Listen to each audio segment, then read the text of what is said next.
Una mecánica sin talachas. Capítulo 3. Las esferas celestes. Copérnico. Nicolás Copérnico nació en Turún, que hoy es un pueblo de Polonia.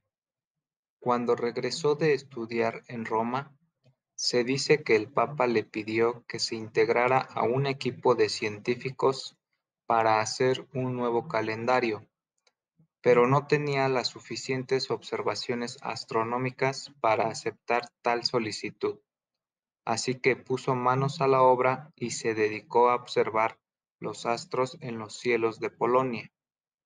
A Copérnico no le agradaba mucho la idea de tener que poner tantos círculos a los planetas como lo era en el sistema planetario de Ptolomeo. Se complicaba mucho. Así que empezó a ubicar a los planetas en relación al Sol, como lo habían sugerido los griegos Aristarco de Samos y Heráclito de Ponto. Según sus observaciones, los planetas quedaban acomodados de la siguiente manera. Después del Sol puso a Mercurio, Venus, la Tierra y la Luna, después a Marte, luego a Júpiter y por último a Saturno. Así el sistema heliocéntrico resultó de una sencillez inefable. Después de casi 30 años de observar a los astros, fueron 27 observaciones las que logró Copérnico, y las cuales fueron publicadas en Sobre las revoluciones de las esferas celestes. Erasmus Reinhold hizo los cálculos necesarios sobre las observaciones de Copérnico para hacer sus tablas prusianas, donde publicó las posiciones de los planetas y con los cuales, casi 40 años después de la muerte de Copérnico, el Papa Gregorio XIII cambió el calendario juliano por uno nuevo que es el que hoy en día utilizamos, el calendario gregoriano. Tycho Brahe. En Dinamarca, a 3 años de que falleció Copérnico, nació Tycho Brahe en el año 1546. Cuando terminó sus estudios en la Universidad de Copenhague, fue a estudiar al extranjero en las universidades de Leipzig, Wittenberg, Rostock y Augsburg. Cuando tenía los 26 años, regresó a su natal país. Pero aparte de los conocimientos adquiridos, también se trajo consigo muchos aparatos para poder practicar la astronomía, que era la disciplina que más le gustaba. Así, desde los 17 años, empezó a mirar el cielo y pudo realizar correcciones a las tablas prusianas, ya que encontró que Júpiter y Saturno tenían un error de casi un mes de separación. Con las observaciones que realizó en la isla de Ven, la cual le fue otorgada por el rey Federico II de Dinamarca, cuando éste fue salvado por el padre de Tycho, pudo hacer una gran lista de 777 estrellas fijas y calcular las posiciones de Mercurio, Venus, Júpiter y Saturno. También hizo su propio modelo geocéntrico, donde volvía a poner a girar los astros alrededor de la Tierra, pero ahora un poco diferente. Del modelo de Copérnico extrajo a la Tierra y a la Luna.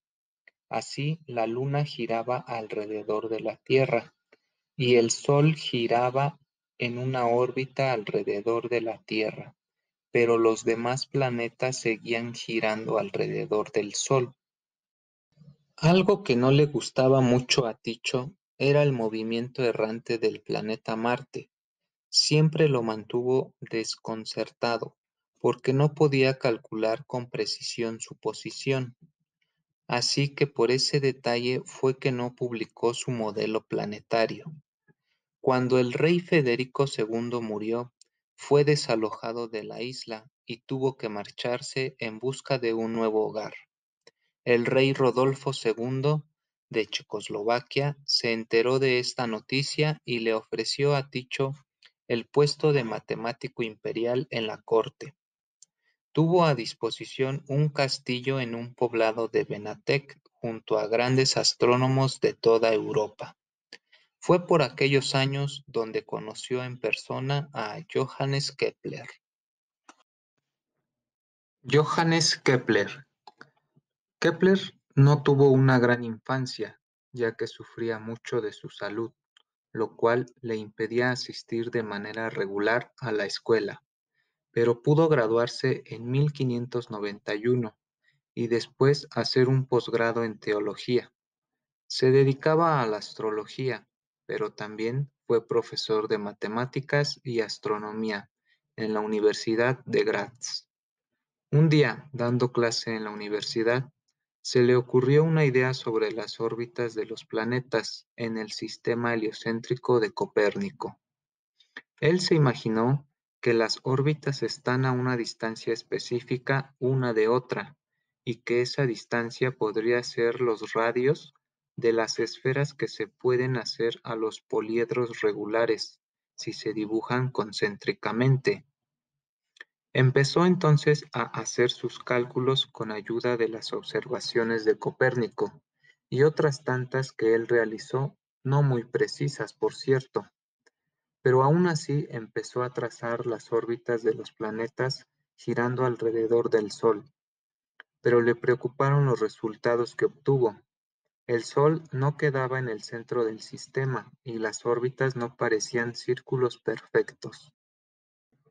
Fue en esos momentos cuando viajó a Checoslovaquia desde su natal Alemania para conocer y sobre todo obtener ayuda de Tycho Brahe, pero no contaba con que Tycho era muy recatado para enseñar los cálculos de sus observaciones más precisas, que tenía de los astros gracias a su gran equipo de instrumentos astronómicos.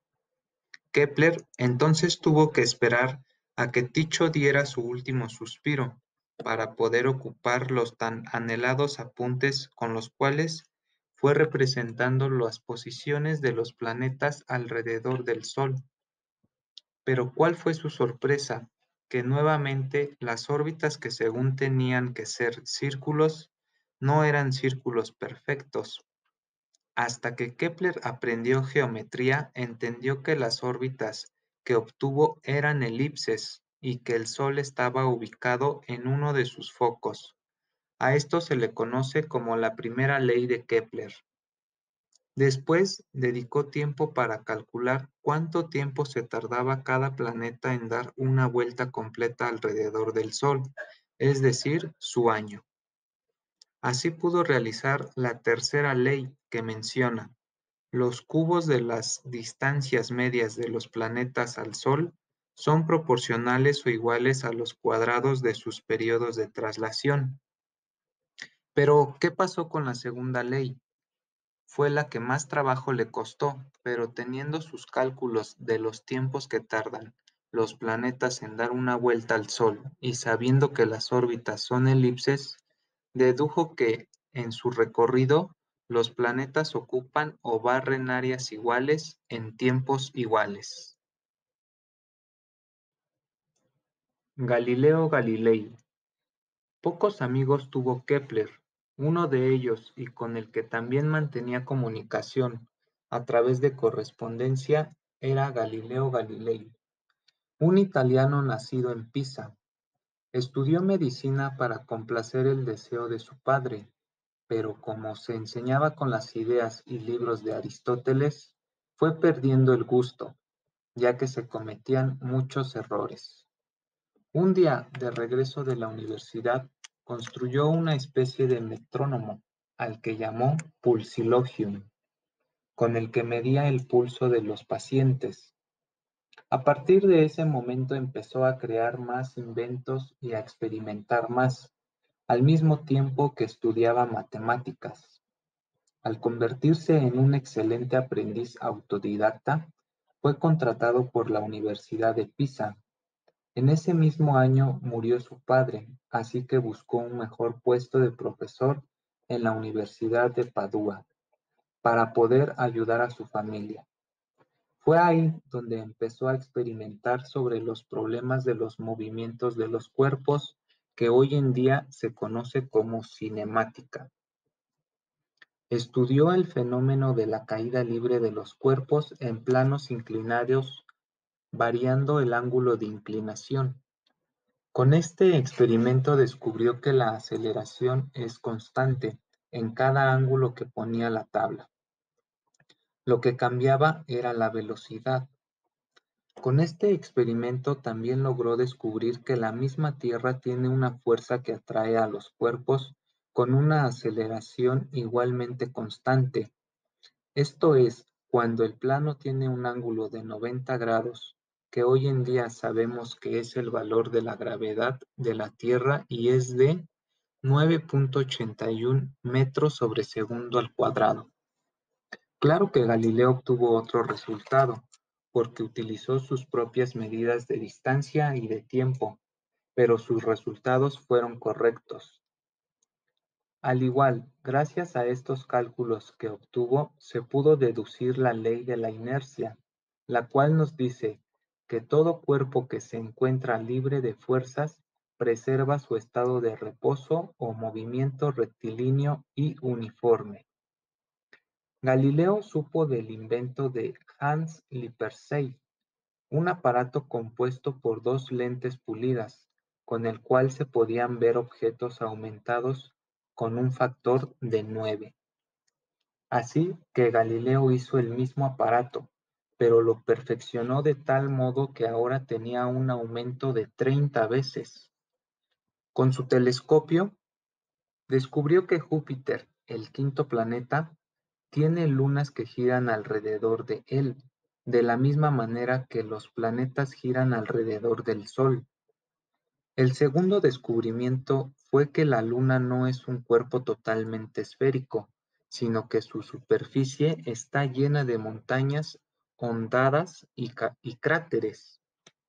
El tercer descubrimiento fue que las estrellas fijas, aun con el aumento de 30, se seguían viendo como un simple punto luminoso, dando por hecho que su lejanía era más de lo que se pensaba, con lo cual quedaba explicada la ausencia del paralaje, que constituía una de las mayores objeciones al sistema heliocéntrico. El cuarto y último gran descubrimiento de Galileo fue que la Vía Láctea no es solo una franja luminosa que surca el firmamento, es en realidad un enorme conjunto de estrellas, cientos de miles. En 1610 publicó su libro El mensajero sideral y en 1632 fue publicado Diálogos sobre los dos principales sistemas del mundo. Este último libro no fue de mucho agrado para la Iglesia, ya que iba en contra de las enseñanzas y el dogma religioso.